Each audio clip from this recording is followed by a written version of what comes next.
Time travel is confusing and can have drastic effects.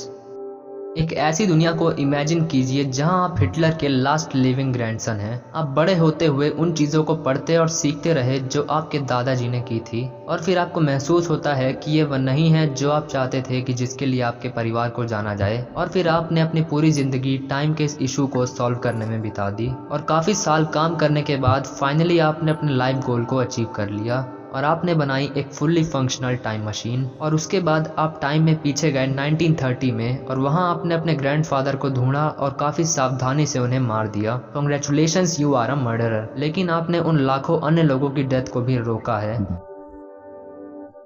But now अब आपके grandfather exist नहीं करते, और ना ही आपके पेरेंट्स, और ना ही आप। सो अगर आप एग्जिस्ट ही नहीं करते, then who killed your grandfather?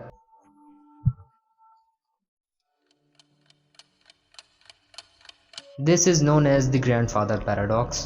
पहली बार यह सुनने में फालतू लगता है, लेकिन करीब से देखने पर आपको पता चलता है कि यह वास्तव में लॉजिकल है। अगर आप जिस टाइमलाइन में रह रहे हैं वह नए में बदल गया, तो क्या आपने सचमुच हिस्ट्री को बदल दिया है, या अब वह हिस्ट्री है ही नहीं? अब आप अपने नए प्रेजेंट को इम्पैक्ट कर रहे हैं। अगर आप दोबारा ट्रैवल करके मॉडर्न डे 2021 में लौटे, तो आपको क्या लगता है कि फिर दुनिया कैसी दिखेगी? क्या वो एग्जिस्ट भी करेगी? पैराडॉक्सेस हमारे चारों ओर हैं, और आपको शायद ये ना पता हो कि ये हमारे डे टू डे लाइफ में कितने कॉमन हैं। अगर आप एक तस्वीर देखते हैं जिसमें आप एक बच्चे थे और उसे आप अपनी आज की इमेज के साथ कंपेयर करोगे, तो बेशक आपको काफ़ी ज़्यादा डिफरेंसेस नज़र आएंगी। जैसे आपके नए हेयर होंगे, नए टीथ होंगे, और आप थोड़े लंबे भी हो गए होंगे और थोड़े हैवी भी, एंड मे बी आप में थोड़े बदलाव भी आ गए होंगे। सो क्या अब आप ओरिजिनल हैं?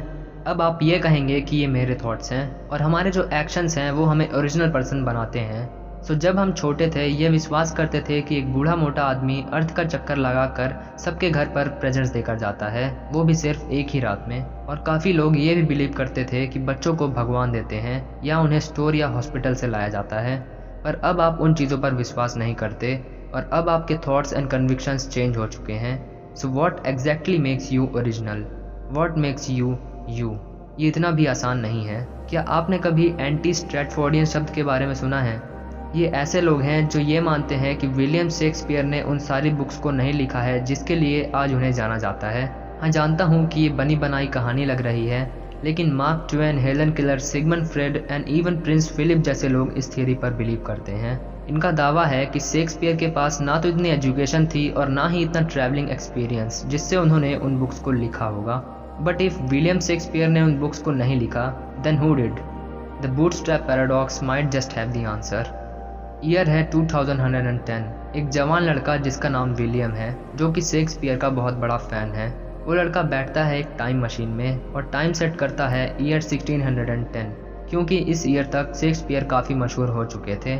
उसके वहाँ पहुँचने के बाद वो द ग्रेट शेक्सपियर की तलाश में लंदन जाता है, जहाँ वो उस वक्त काम कर रहे थे। जब उस लड़के ने कुछ लोगों से उनके बारे में पूछा, तो किसी को भी नहीं पता था कि वह कहाँ मिलेंगे। इवन किसी ने उनके बारे में आज तक सुना ही नहीं था। उस लड़के को कुछ भी समझ नहीं आ रहा था कि ये हो क्या रहा है उसके साथ। लेकिन फिर उसे याद आया कि वह हमेशा अपने बैग में रोमियो एंड जूलियट की एक कॉपी ज़रूर रखता है। सो उसने अपनी किताब निकाली और अपने आइडल विलियम शेक्सपियर के नाम पर उस बुक को रीराइट करके पब्लिश कर दिया। बट यहाँ कोई विलियम शेक्सपियर नहीं थे, तो फिर उस बुक को किसने लिखा जिसे वो लड़का फ्यूचर से लेकर आया था? This is the bootstrap paradox. An object or piece of information that is sent back in the time essentially becomes trapped in the past in an infinite cause-effect loop. It has no point of origin. Now हमारे case में ये लड़का एक कभी ना and होने वाले casual loop में फंस चुका है, एंड हर बार 2110 से ये जवान लड़का फिर से रोमियो एंड जूलियट बुक लेकर पास्ट में जाएगा, and the exact same sequence of events will happen again and again and again forever.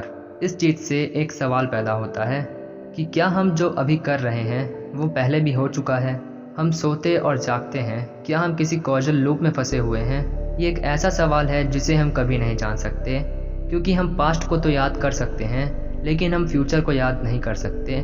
सो हम ये कभी नहीं जान पाएंगे कि जो चीज़ होने वाली है वो ऑलरेडी हो चुकी है।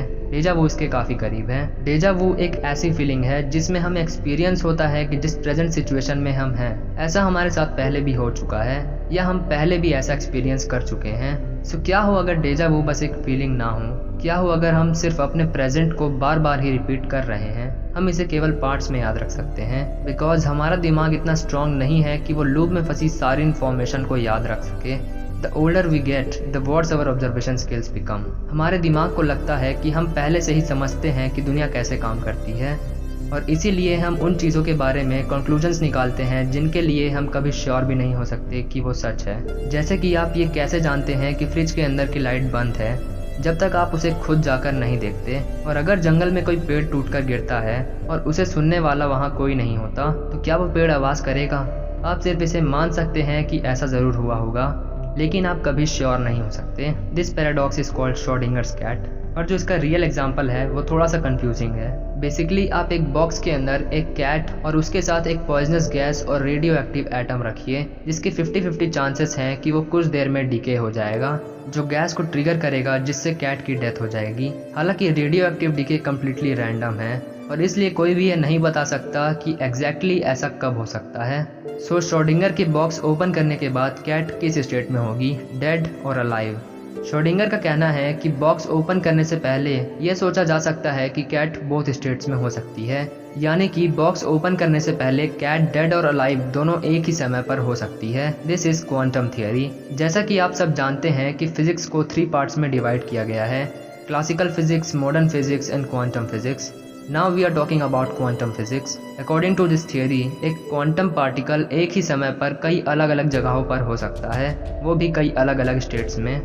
सो यहाँ पर भी कुछ ऐसा ही हो रहा है। श्रोडिंगर के बॉक्स ओपन करने से पहले एक ही टाइम पर कैट डेड और अलाइव दोनों ही स्टेट्स में है, पर बॉक्स ओपन करने के बाद वो किसी एक ही स्टेट्स में हो सकती है, डेड या फिर अलाइव। बिकॉज श्रोडिंगर के बॉक्स ओपन करने से यूनिवर्स में एक स्प्लिट होता है, जिससे इस यूनिवर्स में अगर कैट जिंदा है तो किसी पैरेलल यूनिवर्स में कैट मर चुकी होगी।